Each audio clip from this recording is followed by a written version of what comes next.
Om Swastiastu. Saya Niputri Nasaningsih dari jurusan PG PAUD semester 3C. Pada video kali ini saya akan menjelaskan dua materi, yaitu materi yang pertama tentang apa itu pendidik, aturan apa saja yang harus dilaksanakan sebagai seorang pendidik, dan aturan yang diberikan oleh keluarga. Materi yang kedua yaitu penjelasan tentang tingkatan pencapaian perkembangan anak usia dini. Baik, pada materi yang pertama saya akan menjelaskan tentang apa itu pendidik. Pendidik merupakan tenaga profesional yang bertugas merencanakan dan melaksanakan proses pembelajaran, menilai hasil pembelajaran, melakukan pembimbingan dan pelatihan, serta melakukan penelitian dan pengabdian kepada masyarakat, terutama bagi pendidik pada perguruan tinggi. Menurut Undang-Undang Nomor 20 Tahun 2003 pada pasal 39 ayat 2. Sedangkan berdasarkan Undang-Undang Nomor 20 Pasal 40 Ayat 2, dinyatakan bahwa kewajiban pendidik adalah yang pertama, menciptakan suasana pendidikan yang bermakna, menyenangkan, kreatif, dinamis, dan dialogis. Yang kedua, mempunyai komitmen secara profesional untuk meningkatkan mutu pendidikan. Yang ketiga, memberikan teladan dan menjaga nama baik lembaga, profesi, dan kedudukan sesuai dengan kepercayaan yang diberikan kepadanya. Adapun tugas pendidik, yaitu yang pertama, menyerahkan kebudayaan kepada anak didik berupa kepandaian, kecakapan, dan pengalaman-pengalaman. Yang kedua, membentuk kepribadian anak yang humoris sesuai cita-cita dan dasar negara kita Pancasila. Yang ketiga, menyiapkan anak menjadi warga negara yang baik sesuai Undang-Undang Pendidikan yang merupakan keputusan MPR nomor 2 tahun 1983. Yang keempat, sebagai perantara dalam belajar. Yang kelima, pendidik adalah sebagai pembimbing untuk membawa anak didik ke arah kedewasaan. Pendidik tidak maha kuasa, tidak dapat membentuk anak menurut sekehendaknya. Yang keenam, pendidik sebagai penghubung antara sekolah dan masyarakat. Yang ketujuh, sebagai penegak disiplin, pendidik menjadi contoh dalam segala hal. Tata tertib dapat berjalan bila pendidik dapat menjalani lebih dahulu. Yang kedelapan, pendidik sebagai administrator dan manajer. Yang kesembilan, pendidik sebagai perencana kurikulum. 10. Pekerjaan pendidik sebagai suatu profesi pendidik sebagai pemimpin. Yang ke-11, pendidik sebagai sponsor dalam kegiatan anak. Selain tugas, pendidik juga memiliki tanggung jawab, yaitu mencerdaskan kehidupan anak didik serta bertanggung jawab untuk membentuk anak didik agar menjadi orang bersusila yang cakap, berguna bagi agama, nusa, dan bangsa di masa yang akan datang. Selain pendidik, ada pun tenaga kependidikan, di mana tenaga kependidikan bertugas melaksanakan administrasi, pengelolaan, pengembangan, pengawasan, dan pelayanan teknis untuk menunjang proses pendidikan pada lembaga PAUD. Tenaga kependidikan terdiri atas pengawas atau penilik, kepala sekolah, pengelola, administrasi, dan petugas kebersihan. Tenaga kependidikan pada PAUD jalur pendidikan formal terdiri atas pengawas, kepala TK atau RA, tenaga administrasi, dan petugas kebersihan. Sedangkan tenaga kependidikan pada PAUD jalur pendidikan non-formal terdiri atas penilik, pengelola, administrasi, dan petugas kebersihan.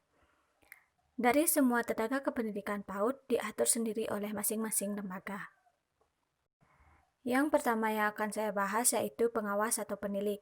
Kualifikasi dan kompetensi pengawas PAUD jalur pendidikan formal didasarkan pada Peraturan Menteri Pendidikan Nasional Republik Indonesia Nomor 12 Tahun 2007 tentang standar pengawas sekolah atau madrasah beserta lampirannya.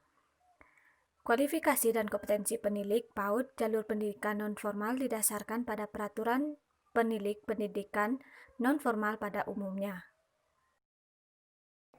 Yang kedua, Kepala PAUD jalur pendidikan formal. Kualifikasi dan kompetensi Kepala TK atau RA didasarkan pada Peraturan Menteri Pendidikan Nasional Republik Indonesia Nomor 13 Tahun 2007 tentang standar kepala sekolah atau madrasah beserta lampirannya. Pengelola PAUD jalur pendidikan non-formal. Pengelola PAUD jalur pendidikan non-formal adalah penanggung jawab dalam satuan PAUD jalur pendidikan non-formal dengan kualifikasi yang pertama, minimal memiliki kualifikasi dan kompetensi guru pendamping. Yang kedua, berpengalaman sebagai pendidik PAUD minimal 2 tahun.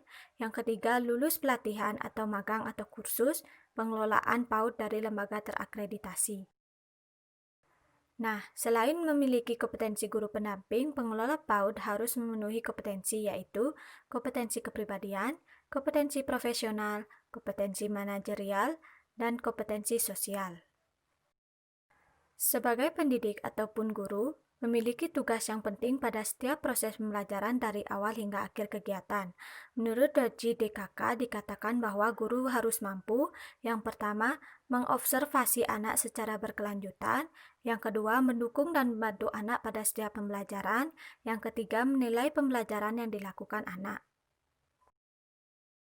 Selain pendidik, pengaruh keluarga juga dianggap sangat penting dalam kemajuan dan perkembangan anak saat belajar baik di sekolah, sehingga diperlukan beberapa hal yang patut diperhatikan untuk melakukan kerjasama dengan keluarga, seperti yang pertama, mengetahui kontak keluarga, yang kedua, memperkenalkan program pembelajaran yang akan dilakukan, yang ketiga, berkomunikasi dengan keluarga baik formal maupun non-formal, yang keempat, bekerja sama dengan keluarga dalam melakukan kegiatan pembelajaran, yang kelima, merespon setiap situasi atau peka terhadap kondisi keluarga dalam penanganan terhadap anak. Nah, itu tadi sedikit penjelasan tentang materi yang pertama. Saya akan lanjutkan ke materi yang kedua, yaitu tingkat pencapaian perkembangan anak usia dini.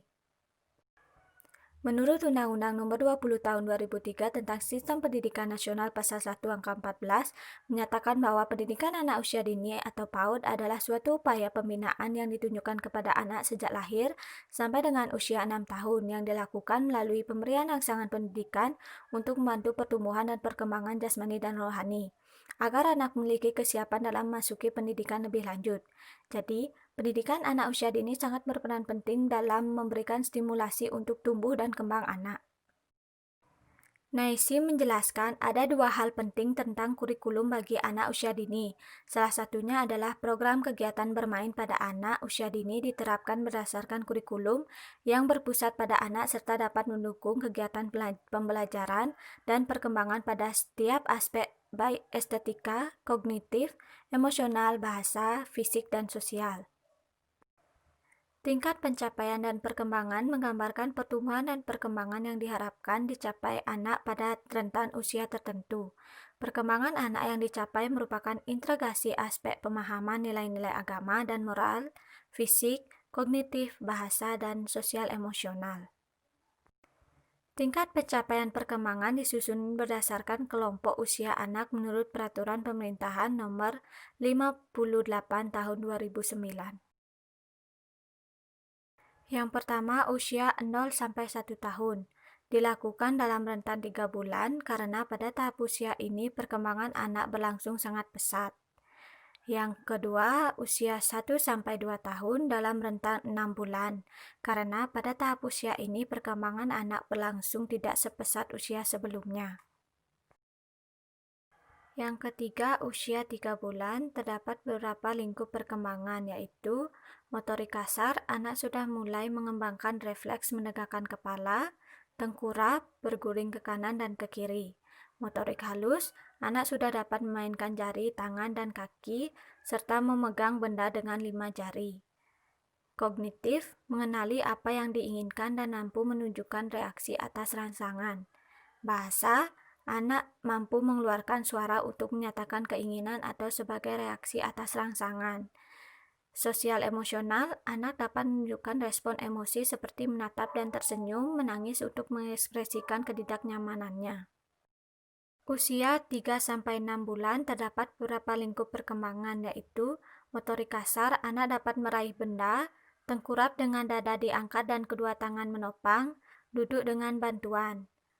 Motorik halus, anak dapat memasukkan benda ke dalam mulut, memindahkan mainan dari satu tangan ke tangan yang lain. Kognitif, anak dapat memperhatikan permainan yang diinginkan, anak dapat mengulurkan kedua tangan untuk digendong. Bahasa, anak dapat memperhatikan atau mendengarkan ucapan orang, mengoceh, tertawa kepada orang yang mengajak berkomunikasi. Sosial emosional, anak dapat merespon dengan menggerakkan tangan dan kaki, menangis apabila tidak mendapatkan apa yang diinginkan.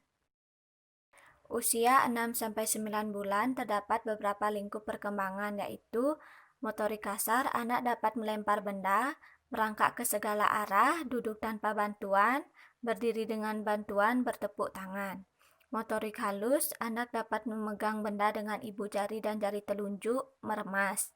Kognitif, anak dapat mengamati benda yang bergerak, berpaling ke arah sumber suara, mengamati benda yang dipegang, kemudian dijatuhkan. Bahasa, anak dapat mulai menirukan ucapan merespon permainan seperti ciluba, menunjuk benda dengan mengucapkan satu kata. Sosial emosional, anak dapat mengulurkan tangan atau menolak untuk diangkat, menunjuk sesuatu yang diinginkan.